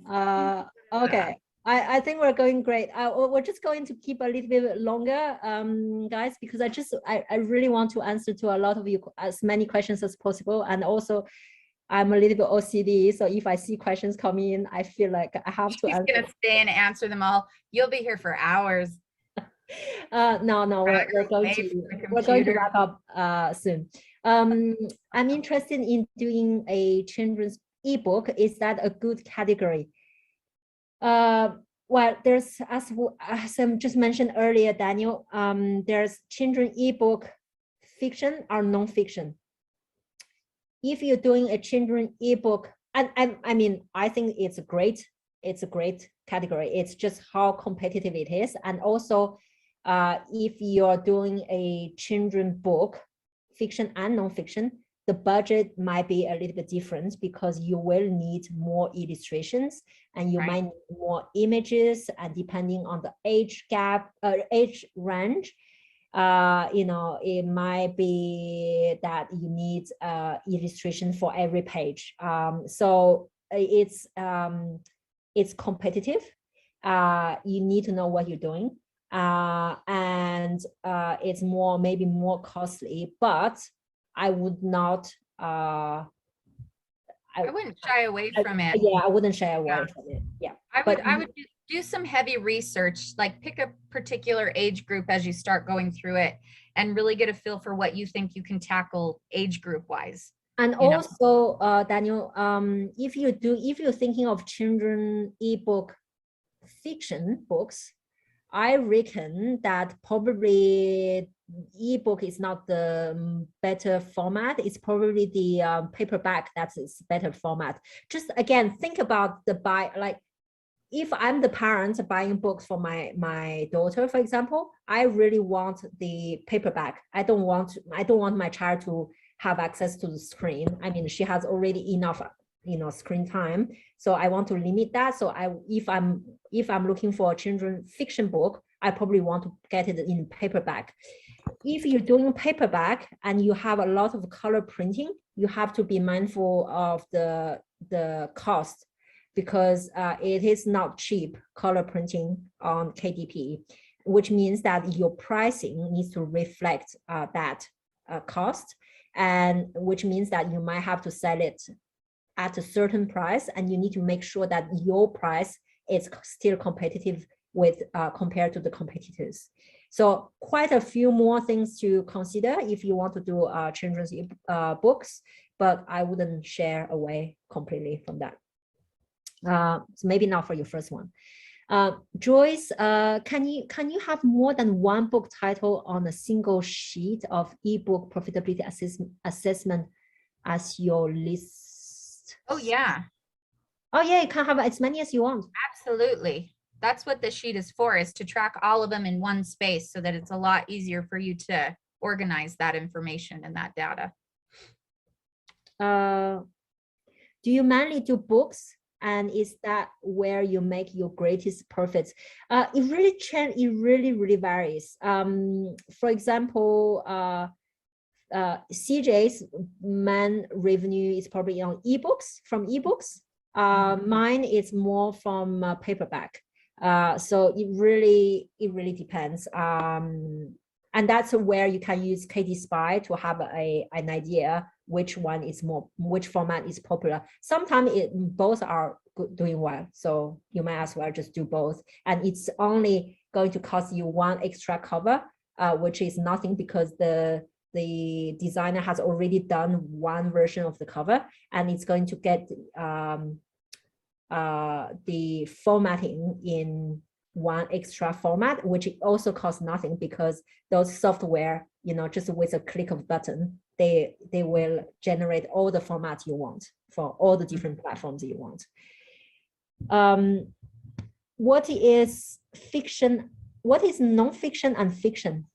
So nonfiction is more fact-based. Anything that is true or factual or can be taught, like tutorials. Fiction is, I think my daughter said, lying to your audience. She labeled fiction as lying to your audience. And I was like, what do you mean lying? And she said, you're just making up stories. And I was like, yes, I am. She really dumbed it down to that level and I was almost offended. But at the end of the day, I thought that's actually a really good way to say it. Fiction is just making up stories, giving people a lot of escapism and publishing all of your imaginary stories, basically. So, yep. It's you. Not lying, just lying. I'm just telling a lot of fun stories. Just let the imagination do its work. Karen, do you still sell physical products on Amazon as well as the publishing side? I do. I still do both, but my new strategy, kind of new focus since almost the beginning of this year is on digital products. Just because I have, with COVID, I had a bit of issues with the shipping cost. So I'm looking at other ways to, generate income. And I really believe this is the way to go. Digital products is the way to go. So much less pain than dealing with shipping, inventory, cash flow issues. It's painful. Do either of you publish children's books, poetry, joke books, fiction? Fiction books, Nicole, fiction books. Both of us do. Chris, have you used the voice recording to write? And if so, how would you recommend to get good at it? Chris, I tried it. It doesn't work for me because I think the process of typing is actually a way for me to get creative. Even sometimes just, good old pen and paper. That's how I like to write, a very old school. So Chris, I tried it initially, but it's not working for me. CJ, have you tried that? I have tried that, but the majority of what I do is fiction stuff. So it's really hard for me to actually dictate dialogue. It's just kind of weird for me. So I'm like you in the sense that I need to type to actually have it come and flow. So no, I've never done that, but I know a lot of really great authors who love to have a voice recording. Like they'll have an old-fashioned tape recorder, which is so old school, but they'll do it. And then they'll just they'll go on hikes and then dictate into that. And then they have someone transcribe it through software or something like that. I can't do it either, but I know that others can successfully. Yeah, I think it's the process of typing that actually gives me ideas. And also, I don't know. So Chris, you'll have to give it a try and see if that works for you. So Nicole, how much should you pay for outline ghostwriter? For outline, 300, 400, depending how complex is your book and all those things. So you still have to give some level of instructions even for your outliner. You can't, I guess you can. You want to just write me an outline on history of motor racing. Yeah, I guess you can. Yeah, I guess you can. But yeah. I like to be involved in the outline myself. It's, yeah. Does it always have to be 1,000, or can you spend 800 and see what you can get for that? Nicole, you can set the budget at whatever amount you want. It's entirely up to you. 1,000 is kind of the benchmark, but you can try set your budget to 800 and see what you can get. Where do you get covers done from? Fiverr? Do you recommend advertising on Amazon, or can money be made via organic searches? Jillian, I run ads on all of my books. Tanya, children's fiction.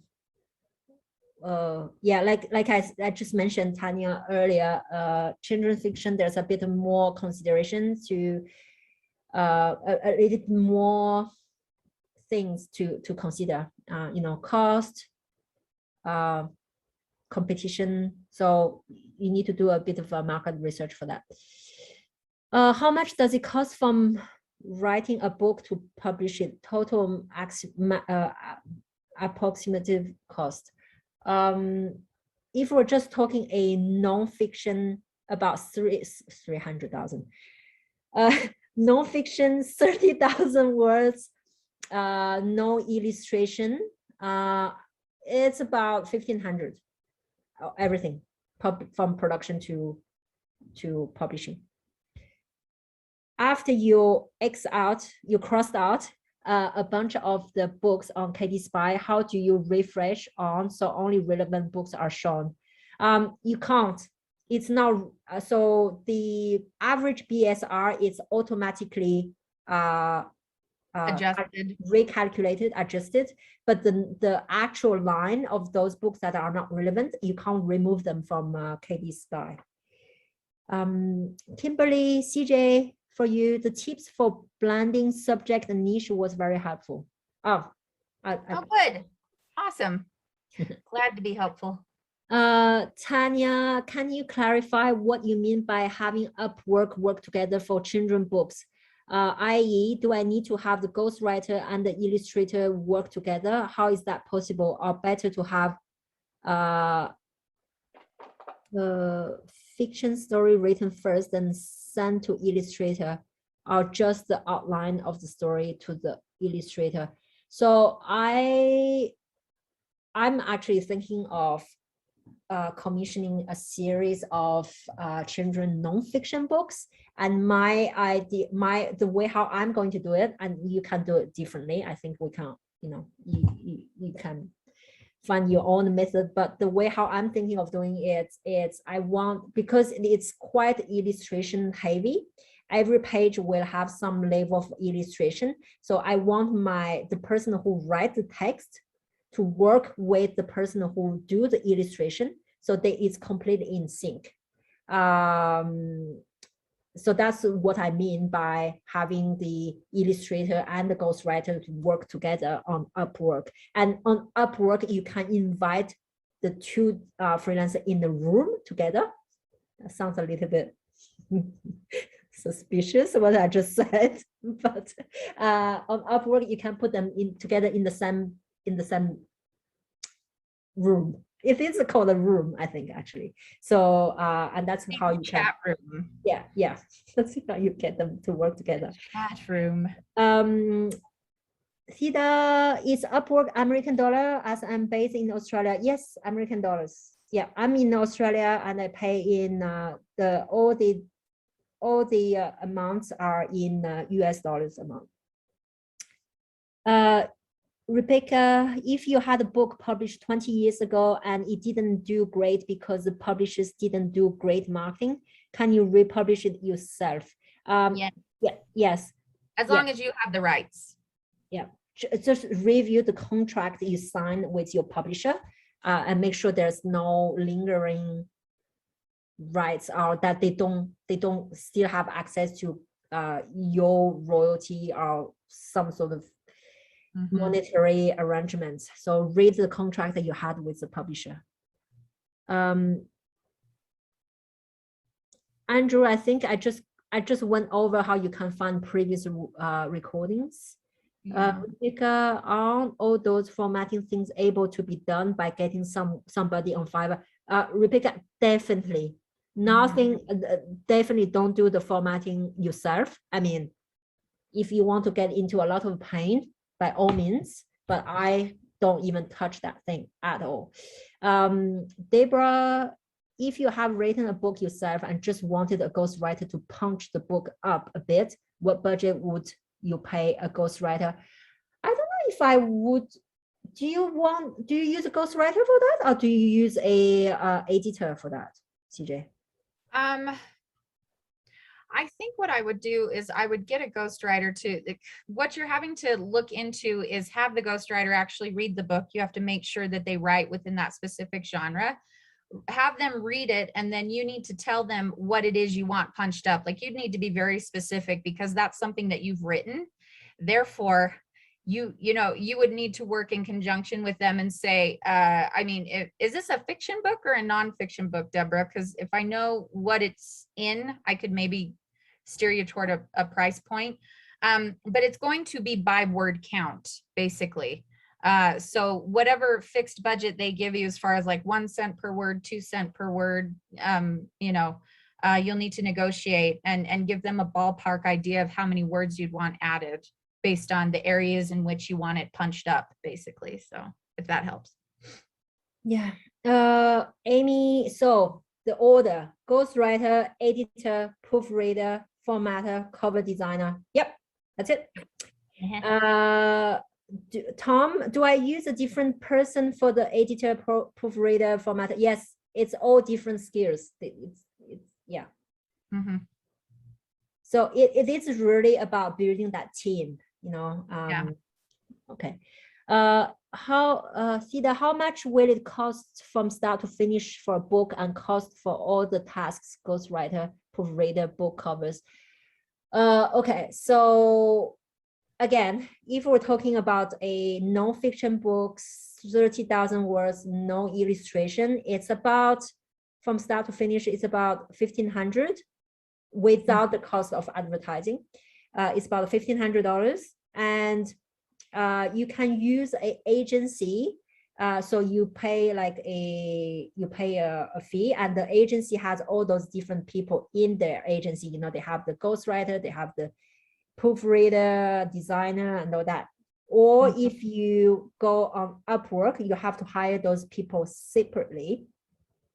Some of you might want to do the editing yourself. Some of you might want to do the proofreading yourself, and that's fine. But unless you have some sort of experience or knowledge in formatting and cover design, these are the two things that I would not recommend that you do yourself, really, because it's going to take you way more time than that you can hire someone to do it really cheaply for you. A book cover is around maybe $50. Some are cheaper, some are a little bit more expensive. How much is proofreader? What's the rate for that? The proofreader, generally, like, editorial rates are usually 1 cent per word for proofreading. Okay. Usually. Editor might be a little bit more expensive, but not as expensive as ghostwriters. So yeah. And then don't pay them by hour. If you're going on Upwork, don't pay anyone per hour. Always pay per project. So say if you commission a book 30,000 words, say I'm paying you $800. Yeah, and then editor say, I don't know, $400, proofreader $200, or whatever that is, book cover $50. And then once you add all those different pieces together, you have an idea how much it costs start to finish. And that's why sometimes for these kind of things, if you have no knowledge how to hire them, or if you're not feeling really confident with your negotiation skills, maybe the best is to use an agency. Some talents on Upwork offers to do everything: ghostwriter, editor, proofreader, formatter, cover designer. They're probably not one person, because it is not a one person's job.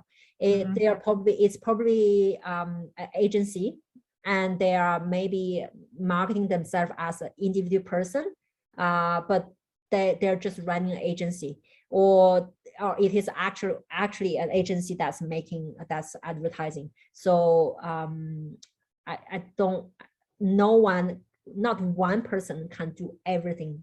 It's just not possible.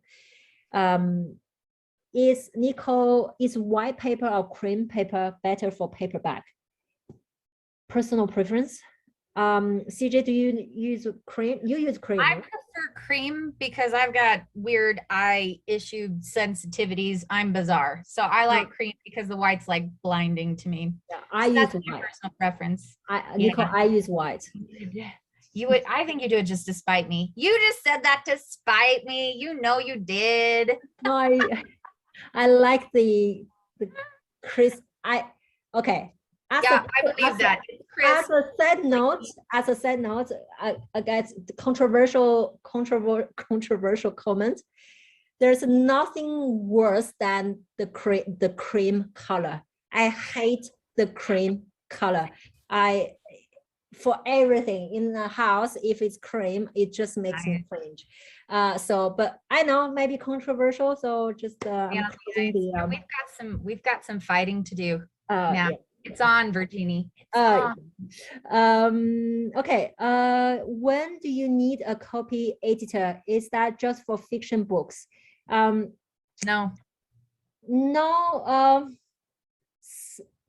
That's for any writing, because there's going to be mistakes in any amount of writing. And this is coming from me.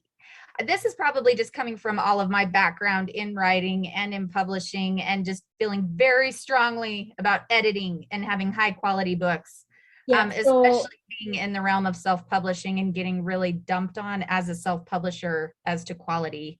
I think there's a middle ground.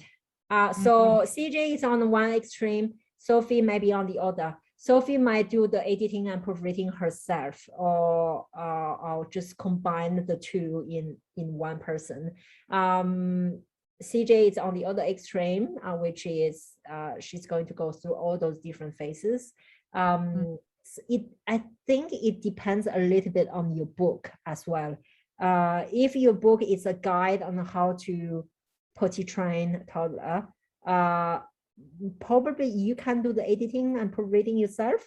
At least through Grammarly. Like, don't do it on your own. Have a guide, change the font sizes, make sure that, the format looks different from when you originally read through it, so that you're not missing really important things, and read it out loud. If you're going to edit it yourself, read it out loud, because reading it silently, you're going to skip mistakes. Your eyes will naturally skip those mistakes. So Rose, okay, we're going to wrap up in 5 minutes because it's going to be 2 hours, and I'm so sorry if it took much longer, but I just want to answer as many questions as possible. Rose, is the disclaimer and copyright notice at the front of the book part of the word count? It's not going to be counted as word count when you are commissioning your book from the ghostwriter. And yes, it is in the font.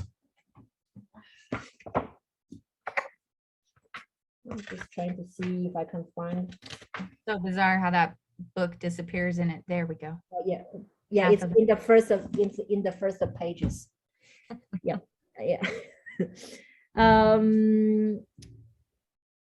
This is Susan, this is a dumb question, but when I'm doing research for topics, I'm to search on Kindle ebooks, not general books. You do both, Susan. You do both, because you're not necessarily going to get the same or similar results. And that's not a dumb question. That's a good question. Yeah.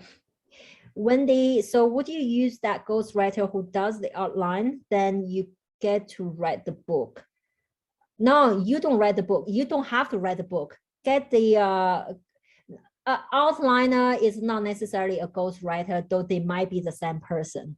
So it really depends on who you're hiring, and ask their background. Are they ghostwriter, or are they ghostwriter who also write outlines, or are they just writing outlines but they won't do ghostwriting?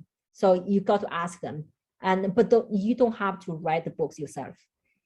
How much, Nicole, how much money would you allow for adult fiction and then an illustrator? Adult fiction doesn't need an illustrator unless you're doing some seriously fancy art for, like, I can't actually think of any adult fiction that has illustrations in it. But if you're going to do adult fiction, you need to budget for about 2,500 to 3,000, because unless you're doing novellas, you're going to be doing full-blown books in fiction. And that's a 90,000 word count, anywhere from 70,000 to 90,000. Yeah. Dana is asking, what about getting photos in a book? So be careful about where you're getting those photos from. Do you have the commercial license to use those photos, unless those photos are taken by you? And also, if you're getting photos in a book, it's not so much an issue for ebook, but if you are doing also the paperback, consider the cost of printing, because with KDP, you can't do partial color printing. You can't say, oh, I want the text to be in black and white, but the photo part in color. If you choose color printing, it's for the entire book, which means that if you have a lot of photos in your book, the cost can really add up, Dana. Deborah was, so the book she was talking about, it was a non-fiction book. I can't remember what it was referring to. Okay, I think she was asking about, let me scroll up. Scrolling up. He answered a lot of questions. Rebecca, some agency, Sophie says agency can be a bit dodgy and expensive. No, we had really good feedback with the urban writers, and there are some older agencies as well. Some agencies might be dodgy, but not all of them. Anything, you have to vet people, whether it's a freelancer going solo or an agency that you're trying to test out. You have to, vet things, see what's going to work, see which people are actually professionals and know what they're doing, and who does not know what they're doing, which is why you want to do samples of things. Don't pay full price for an entire project without seeing samples or having them do a little sample of your project, just so you can see what their work is like and how you work with them. Okay. Nicole, I have a self-published children non-fiction book, and I want to put it on Amazon. Should I publish this book as my first book or write a new book? Well, if you have it ready, go for it. Yeah, absolutely. I don't see why you would hesitate, unless you're thinking about, creating a children's nonfiction series. Then, just decide the order of the books that you want to publish. But if this is just a standalone, go for it. Go for it. Theda, if you have the content of the book back from the ghostwriter, can we hire an agent to do the rest? Does an agent have to be hired from the start, including the ghostwriting? Do you mean agency, I think, to do the rest? So some agencies offer just formatting. Cover design or just formatting. Cover design, but it's very rare that you're going to find an agency that does editorial work that's not from their own ghostwriters from that agency. So, but you can find a editor on Upwork to review the work that your ghostwriter has done. This is our pleasure. Okay, we are almost there. I feel like I'm going to make it. So what? The OCD at work. She's like, no, we gotta answer them all. Oh wait, okay. Stop writing questions. Okay, let's stop with questions, and I want to finish all the questions. So what Rebecca is asking, what portion of the whole amount do you pay for samples? Like a chapter, like a first chapter. Like if you were to say outline a first chapter, or if you have the outline, ghostwrite the first chapter, and then maybe pay like $30, $20 for that, depending how long the chapter is, or, you know, how many words there are going to be within it. So yeah. A life story based on true events told as a story. Will 50,000 words be sufficient? Yeah, it depends on, yeah, I think it depends on the story, right? I mean, yeah, there's nothing worse, I think, from a reader's point of view, that you stuff words just for the sake of making a number. So it really depends on your story, I think.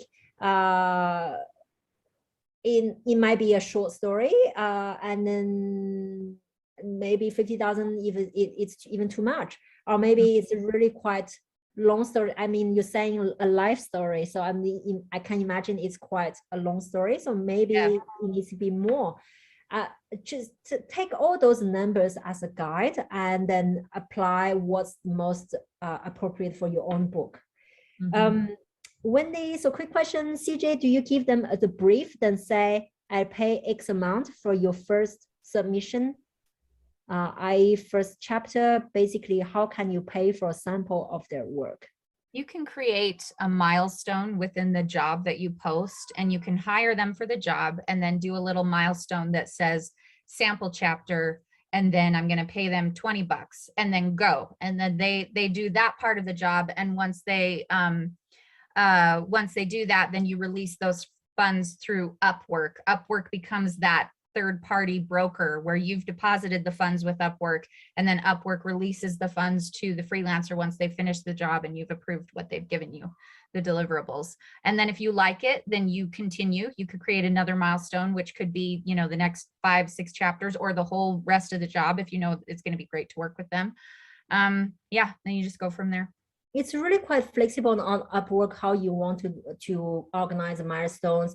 You might even say, just write first 5,000 words, and then for that I pay you, I don't know, $30, something like that.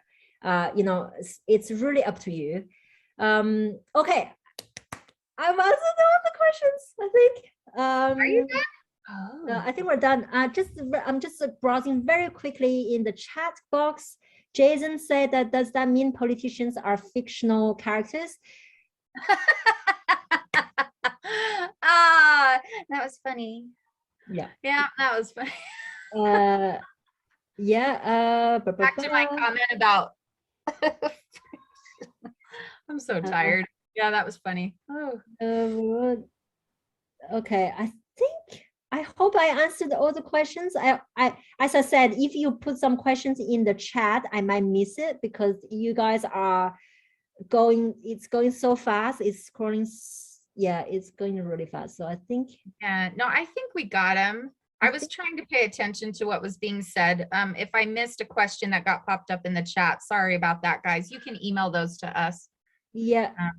So just to wrap up, all the calls are recorded. All the weekly calls are recorded. You find them in your KPI course under the tab KPI weekly calls. If you have any questions, send an email to us at kpi@blueskyamazon.com. And if you just miss our faces and our voices, go in and watch those videos. Absolutely. Awesome. So I hope that we didn't go too much off track. I think we did quite well. I think we try to keep the banters to a minimum. Yeah, we stayed on topic mostly. We did good. I think we stayed on top. Thank you, everyone. And then I know for some of you, it's really late. For those who are in the UK, for example, it's really late. So Phil, well done for still being on this. Thank you. Yeah, we need the banter stuff. Yeah, I think so. I mean, it doesn't always have to be all serious. And I think we've, you know, as long as we cover all your questions, I think it's okay. Okay. All right. Thanks, awesome, guys. Thank you. Have a great day. We'll post this recording probably tomorrow. So thank you again. Talk to you soon. Thanks, CJ. Bye. Bye.